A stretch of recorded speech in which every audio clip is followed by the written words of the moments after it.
Hey there, I'm David, and I'm here to give a little overview of our brand new May 1977 box set.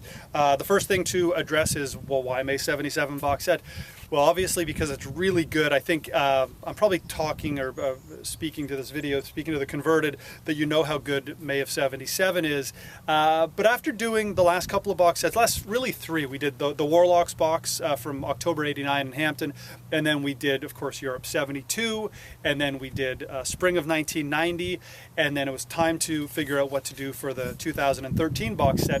And we wanted to do something equally as good, you know, in some cases, if not better than the previous three that we've done. And without a doubt, May 77 is up there with Europe 72, Spring 90, the Hampton shows in the fall of 89. So it was really, I don't want to call it a no-brainer. We put a lot of thought into it. And when we had these 5 nights consecutive that we'd never touched, we'd never released commercially on CD, one of the second sets had been used as a bonus disc, not the whole second set, just a segment of it. But it was our chance to finally get that show out.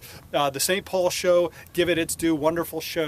St. Paul, and then Tuscaloosa, which I've always considered one of the best shows of the year, which is saying a lot for 1977. You're wondering what I'm holding. I'll just quickly say that a few years ago at the Grateful Dead's warehouse, I found a stack of bumper stickers, and they were this. And I just always found this kind of funny that we had this stash of bumper stickers. I think they were fan bumper stickers. These are certainly not official Grateful Dead Productions bumper stickers, but I'm thinking of putting it on my car. I think it would be kind of funny, a vintage 1977 bumper sticker from one of the best tours, and it's definitely got a very fan feel to it. But anyhow, I just want to show you that.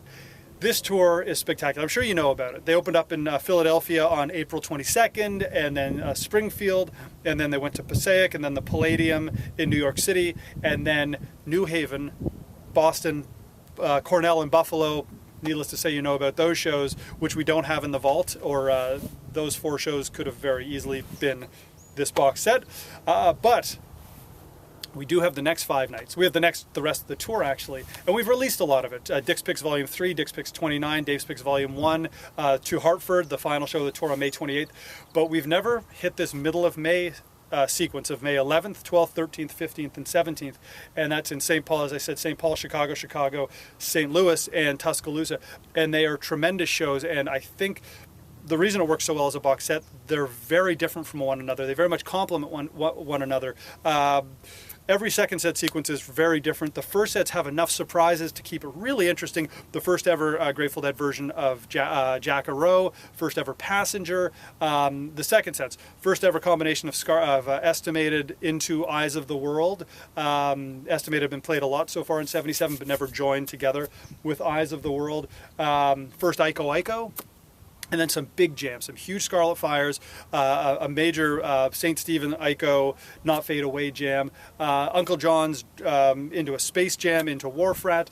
Really unique sequences. You know, you just look at these things on paper and they look interesting, and they're played as good as you would expect from something that looks this good on paper from May of 1977.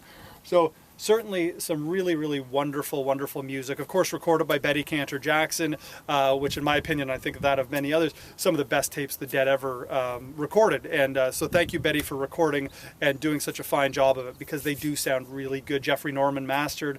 Plangent Processes did the transfer and restoration. This box sounds incredible. If you've heard these shows before, get rid of your CDs or your digital files or whatever you kids today do.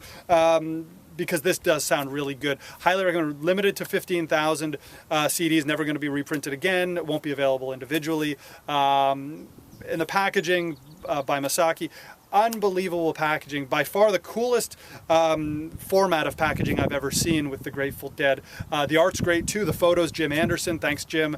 Once again, you've come through with great photos. Steve Silberman, Blair Jackson with the liner notes.